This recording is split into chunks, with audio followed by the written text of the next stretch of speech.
It is a crisp spring morning, Fifth Avenue, Easter Sunday, 1929.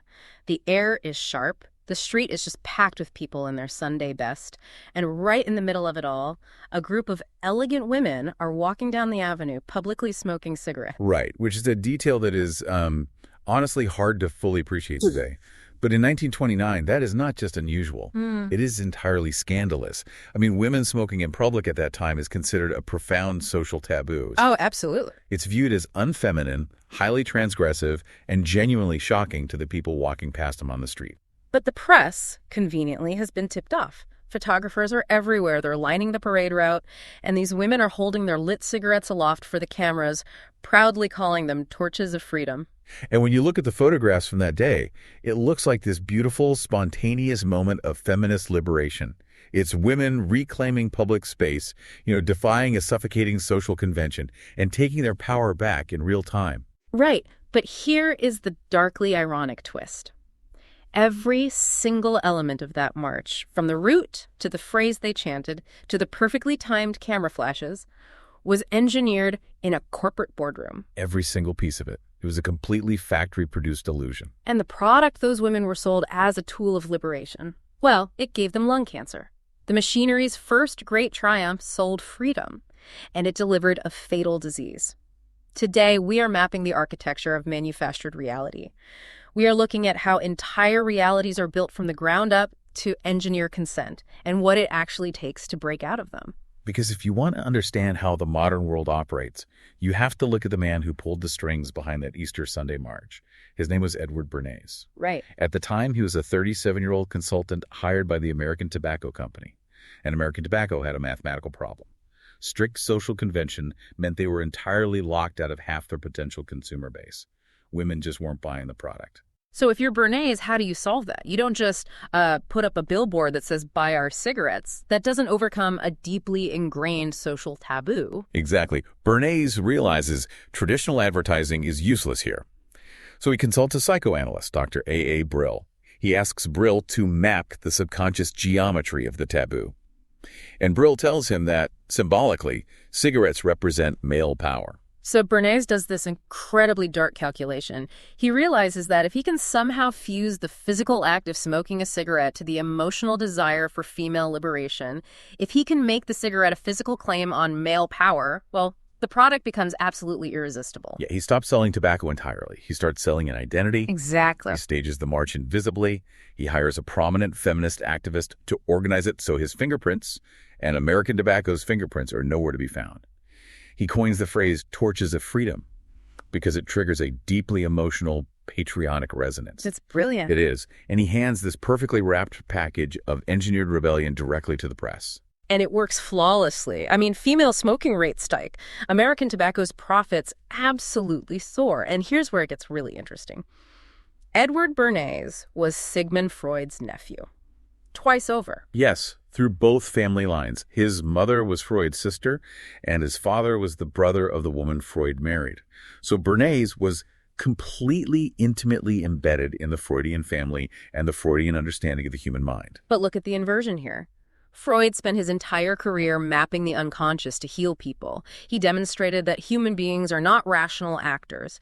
We are driven by submerged desires and fears, and we just construct logical, rational justifications for our actions after the fact. Right. His nephew took that clinical therapeutic theory and weaponized it.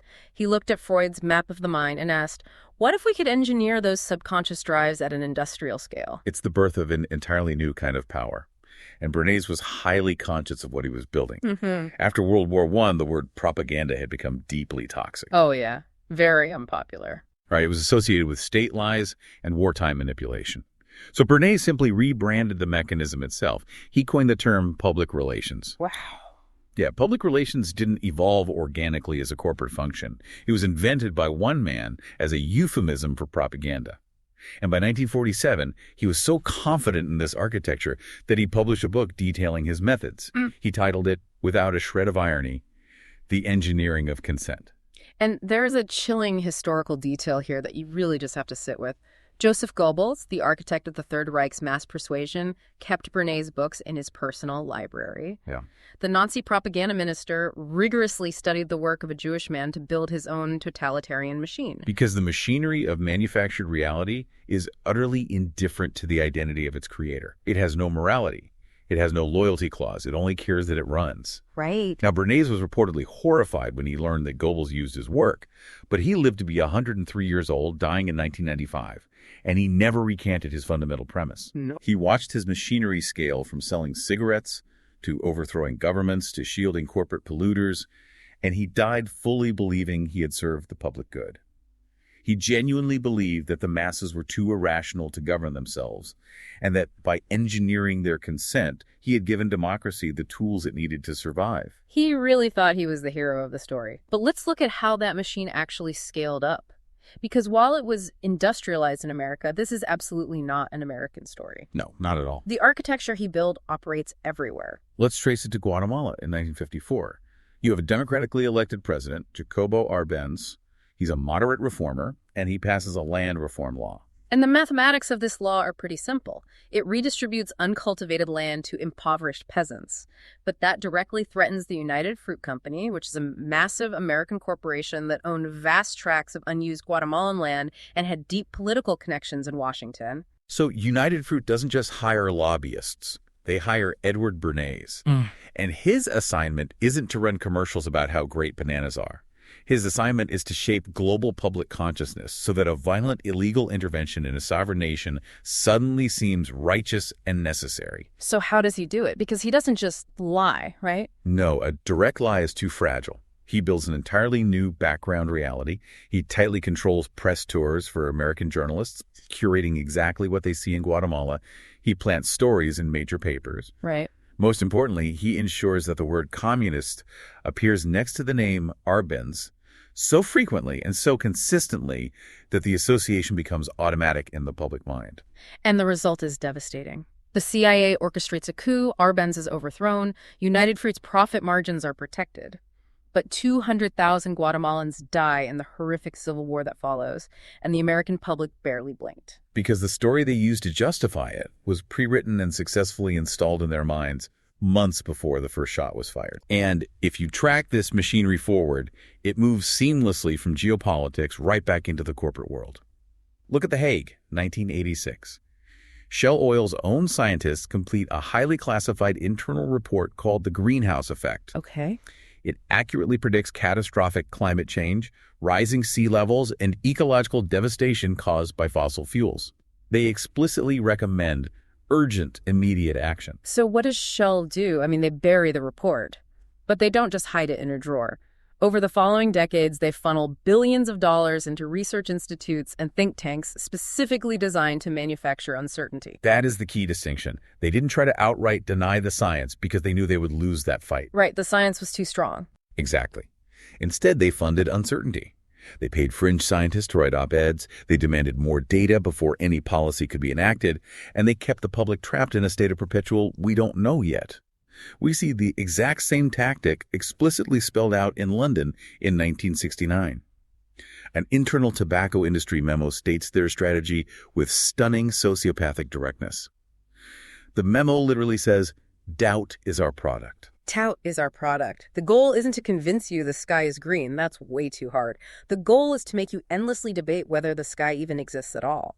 Because a population that is held in perpetual, exhausting uncertainty is a population that simply does not act. Exactly. From Easter Sunday, 1929 to the climate negotiations of the 2020s, it is the exact same architecture. And to understand how it actually hums, how it generates this paralysis, we need to look at the three distinct but interlocking mechanisms that power it. Right, so let's get into the gears of this thing. How do they actually build this doubt on a day-to-day basis? The first mechanism is the manufacture of ignorance. Academically, it's known as agnotology. We usually think of ignorance as a natural void, just the absence of knowledge. But in this architecture, ignorance is an active, highly expensive, sustained engineering of not knowing. Wait, let me make sure I'm wrapping my head around this. It's not just keeping a secret in a vault, it's an active bureaucracy of deflection. Precisely. You flood the zone with noise. You ensure every news story includes a counter voice, no matter how extreme or unfounded, to create the illusion of a genuine unresolved debate. You aren't trying to win the argument. You are ensuring the argument never reaches a conclusion.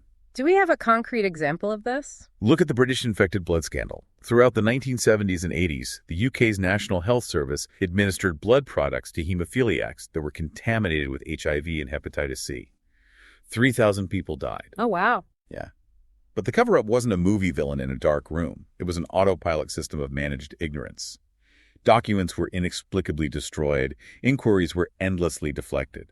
The official institutional line for decades was always, "We didn't know at the time." But internal documents eventually proved they did know, or strongly suspected, very early on.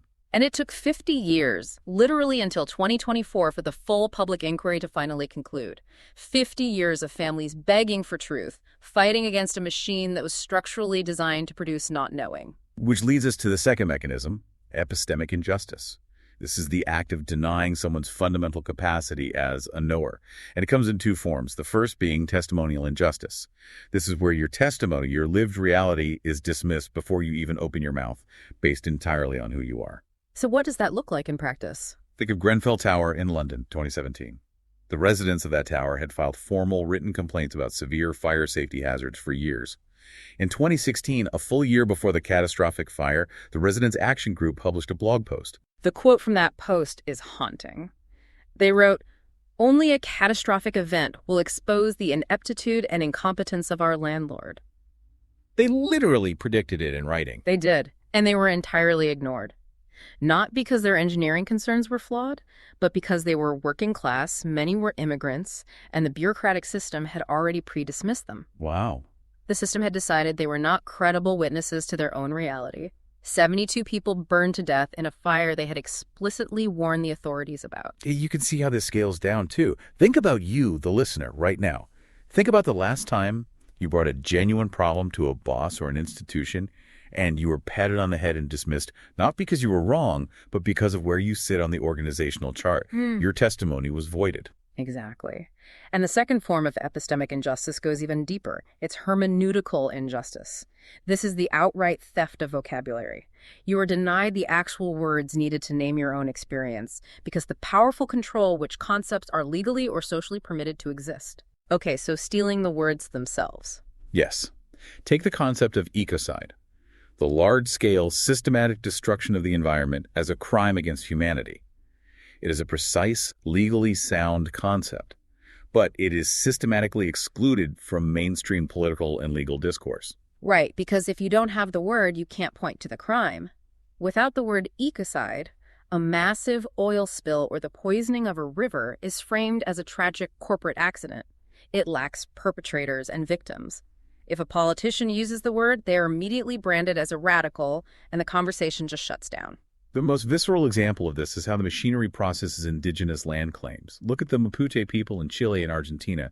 When they state, "We belong to the land," they are not speaking in metaphors. That is a precise cosmological and legal claim about their relationship to the earth. But the Spanish-derived property law system literally cannot process that concept. It just does not exist in their hermeneutical framework. The court cannot recognize what it has no vocabulary for.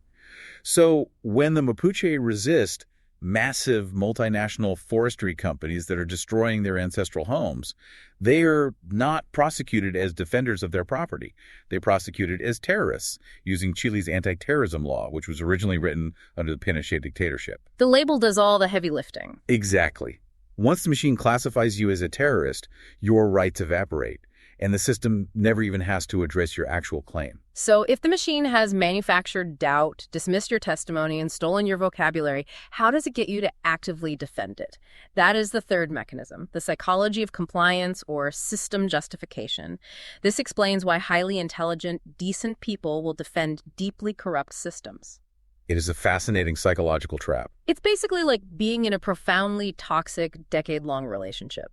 If you decide to leave, you have to look in the mirror and admit that you wasted 10 years of your life, that your judgment was completely broken, and that you now have to rebuild your entire reality from scratch. Right, which is terrifying. Psychologically, the cognitive dissonance is agonizing. It is so much cheaper energetically to just explain away your partner's horrific behavior one more time.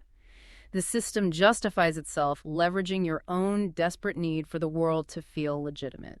And in moments of crisis, when the machine's contradictions are glaringly obvious, It deploys voices that distribute the meaning of defeat like food rations. Submission is suddenly dressed up as wisdom. Surrendering your morals is called being a realist. The abandonment of resistance is packaged as the preservation of life. We can actually use 3 diagnostic tools from Western philosophy as scalpels to dissect exactly how this surrender happens. First, we have Nietzsche's concept of slave morality. When the powerless cannot contest power directly, admitting defeat is too devastating to the ego. Right, so instead of admitting they've been beaten, they rebrand their defeat as a virtue. Weakness is suddenly called humility. Capitulation is reframed as taking the moral high ground. Then we have Hegel's master-slave dialectic.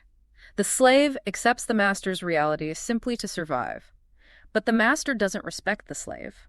The master views the slave as an instrument, as an object. Which means accepting the master's reality is not a savvy survival strategy. It is an ontological surrender.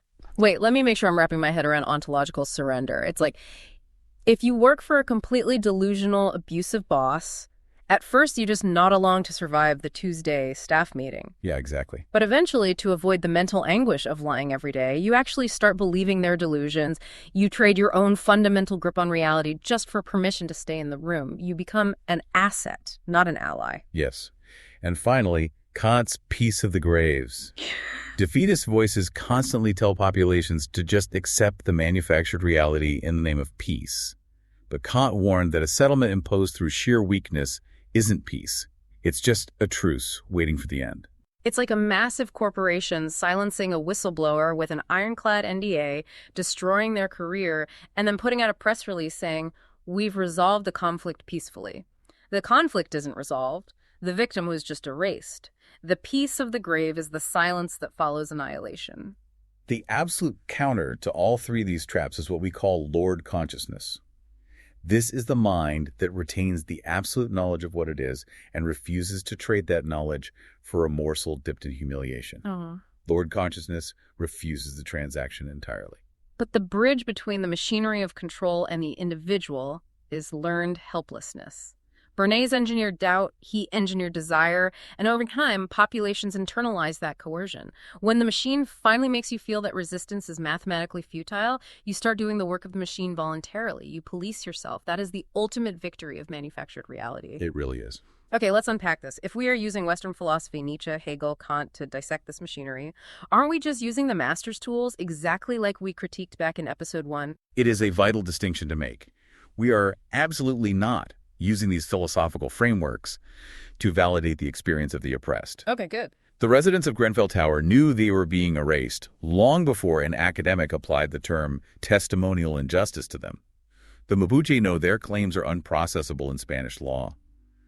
The oppressed do not need Western academia to validate what the fitra, the innate human disposition toward truth, already knows in its bones. Right, so we are just using these tools as blueprints. Yeah. We're studying the schematics to understand how the cage was built without for a second believing that the people who drew the blueprints built the universe. The judge here isn't Nietzsche. The judge is Lord Consciousness, which doesn't need a philosopher's permission to exist. Precisely.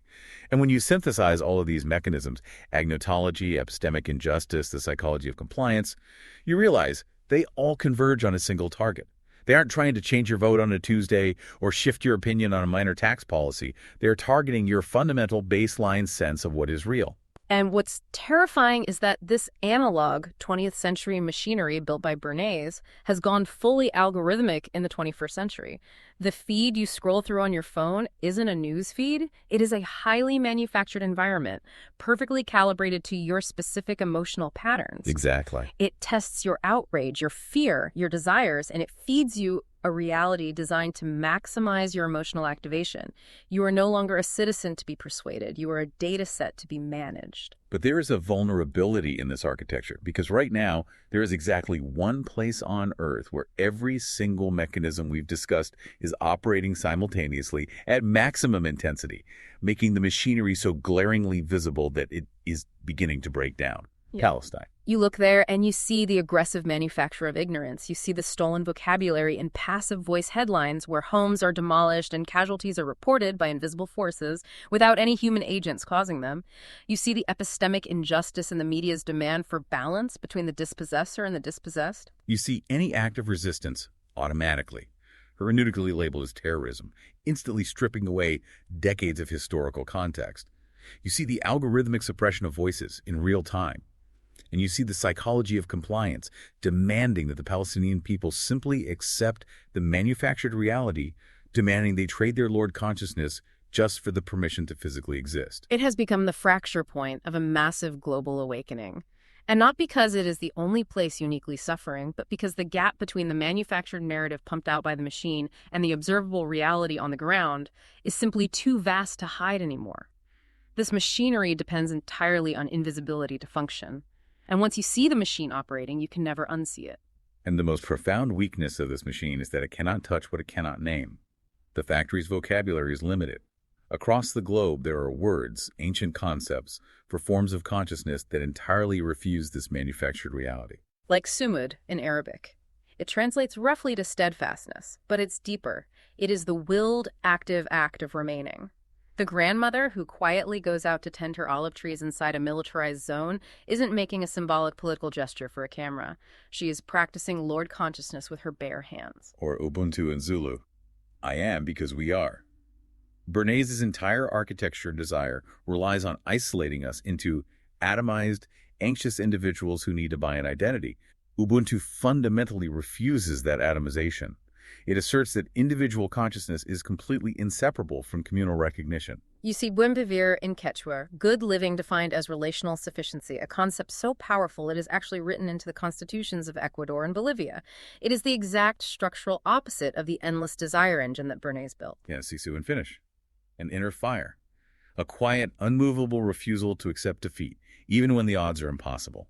The machinery relies entirely on manipulating your desire and your fear, but sisu operates in a space completely beyond both. So what does this all mean? It means that what the machinery cannot name, it cannot reach. And what it cannot reach, it absolutely cannot control. The things it cannot control persist. They persist in olive groves, in prison cells, in ancient languages that the algorithm hasn't figured out how to index yet, proving every single day that the manufactured reality is not the only reality. Right. The question is not whether you are living inside an environment designed to engineer your consent. You are. Every single person who participates in a mediated information environment is subject to these architectures. The real question is, what is the one thing you know with absolute certainty that the machinery of doubt has been working systematically to make you uncertain about? Name it. And then ask yourself who benefits from your uncertainty. In 1928, the man who built this machinery published a book. He called it Propaganda. This is what he wrote. The conscious and intelligent manipulation of the organized habits and opinions of the masses is an important element in democratic society. Those who manipulate this unseen mechanism of society constitute an invisible government, which is the true ruling power of our country.